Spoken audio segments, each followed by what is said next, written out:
Today, let's take a look at the best case scenario for the Republicans in the 26 Senate elections. We already did the same thing for the Dems. Today, it's the GOP. This is just the best reasonable case scenario, considering the national environment is already expected to lean blue. Now, anything could happen by election day. We don't know who a bunch of the candidates are even going to be in some of these states. But this is going to assume that it's kind of a relative red wave type of environment. Maybe the sentiment around the economy turns around a little bit. The GOP has strong candidates, the Dems have weaker ones. And overall, Republicans are going to do about 4, maybe 5 points better across most of these states on average. But I do think they already come into this with a bit of a lower ceiling. Now, the map was already favorable for the Republicans to hold the Senate, but they also don't have much new territory to expand. So I know some people are always going to freak out by some of the ratings in a few of these states, but I'm cautious with my ratings. I'll adjust as time goes on and we have more information. So let's start with the safe states. These are expected to be more than a 10-point margin. This time we'll start with the Republicans. We'll go west coast to east. First, let's get Alaska out of the way.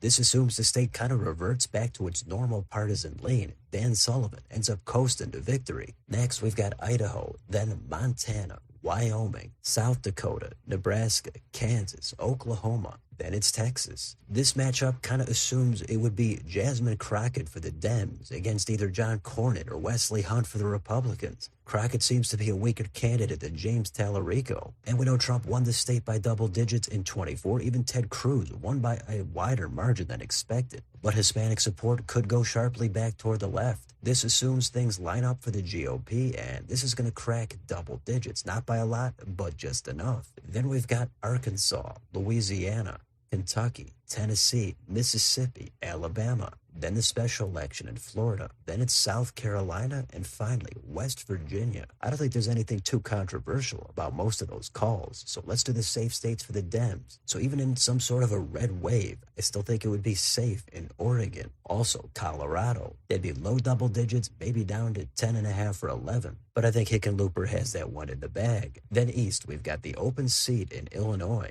Then on the East Coast, it's Massachusetts, Rhode Island, New Jersey, and Delaware. The GOP has little or no bench in most of those states. If Harris was in the White House, then maybe a couple of those could get down under 10. But in this, it seems unlikely that a state like New Jersey would give Cory Booker only an 8 or 9 point win. Let's move on to the likely states. These are between a 5 and a 10-point margin, or are semi-competitive. For the Republicans, I've got 2 states. It's Iowa and Ohio. Now, these are high single digits, probably 9 to 10 points, but I don't quite think they would hit safe at this point. In a different environment, absolutely. But for right now, my normal rating is about 5.5 points. This is going to take it up to almost 10, but not quite. I think the Dems would keep this semi-competitive. Now we've got the likely states for the Dems. We've also got 2 of them. These are also high single digits. We've got New Mexico and Virginia. I don't think there's anything to say. I still think they would be comfortably won by the Dems, similar to Iowa and Ohio. But high single digits does take it down from safe to likely. Next, let's do the most competitive states. Lean are under 5%. Tilt are 1% or less. First for the Republicans, I've got the open seat in Michigan. We're going to assume it's Mike Rogers here for the Republicans, who almost won back in 24. If everything lines up for him, I think he could flip and pick this seat up. I still think it would only be by about maybe 2 or 3 points at best. And this is the best opportunity for the Republicans to go on offense. But after that state, we're going to go to the northeast corner and do Maine. This assumes it's going to be Susan Collins. Now, we know her popularity is very low, not totally different from what it was back in 2020. The polls back then made it look like she was going to lose. Instead, she won by a likely margin. Now, this is 6 years later. Again, Trump is in the White House. If she goes against Plattner or Mills, either way, I think in a great night for the Republicans, there's a chance she could pull out a win. It is a pure toss-up right now in the regular environment. In this, though, Collins is going to get it up to about a 4 to 5 point margin. Her crossover vote pulls through from her low popularity, and she's going to keep this state in Republican hands. Next, it's North Carolina. This would be a hold for the Republicans. The most likely scenario here would be Michael Whatley defeats former Governor Roy Cooper. That's it's not going to be a 4 or 5 point margin. This would be 1, 2, maybe at best up to 3 points. Dems do have a seemingly strong candidate, but it's been a few elections since they've won a Senate seat here. So we'll say Whatley gets it done and he succeeds Tom Tillis. Last state here is Georgia. This is the seat held by Democrat Jon Ossoff. It's unclear exactly if it's going to be Mike Collins for the Republicans or somebody else. But in this scenario, this seat would flip. Republicans are going to get another pickup. It's going to be similar to North Carolina. It would be a low single-digit win here, just 1 or 2 points. But it's not impossible, and in this scenario, Republicans are going to pick it up. Now, the lean states for the Dems. I've got one of them. It's Minnesota. This is an open seat. Republicans look like they're rerunning Royce White, who I don't think is a strong candidate. So it could be somebody else, but either way, I think the best case scenario here for the Republicans is they lose this by a lean margin. If they had a strong candidate going up against someone like Ilhan Omar, could be a different story. They could be picking it up. But as it stands now, the best they can do is hope for a competitive loss. One state to go. It's New Hampshire. Now, this is another open seat. In a different environment, Republicans could have a good chance at picking this one up. But federally, this state tends to lean blue, and with Trump in the White House, it's going to be tough. The frontrunner right now for the Republicans could be former Senator John Sununu. This one is a pure coin flip for me right now. I think it could go either way in this scenario. But even right now, I'm going to say Republicans still come up just short here. And it's going to go as a tilt for the Dems, for Chris Pappas, the Dem most likely to get the nomination. So that's it. The final map is Republicans, 55 seats, the Dems, 45. Republicans actually have 2 pickups here. It's Georgia and Michigan. Now, their next best bet would be New Hampshire, but I think it's still just slightly out of reach, but it's close. After that, there's really nothing here. Minnesota, I think, is still too far out there. But again, a lot of this depends on who the specific nominees are and how the national environment looks in 8 or 9 months from now. So I get it. Some of these are highly debatable, but there could be changes in future videos. If Republicans came out with this map, I think they would have had the ultimate fantasy election night, coming out with a net gain of 2 seats just like they did in 2018, and that was a blue wave. So this is the best reasonable scenario I could come up with right now. So let me know in the comments, how does your Senate map look on a red wave night? Do you think Republicans could pick up more seats? Do you think they would win even less than this? What about with some of the different candidates? Let me know what you think down below on your way out. Don't forget to like, share, and subscribe. Join if you'd like to support the channel. Thanks for watching. I'll see you next time.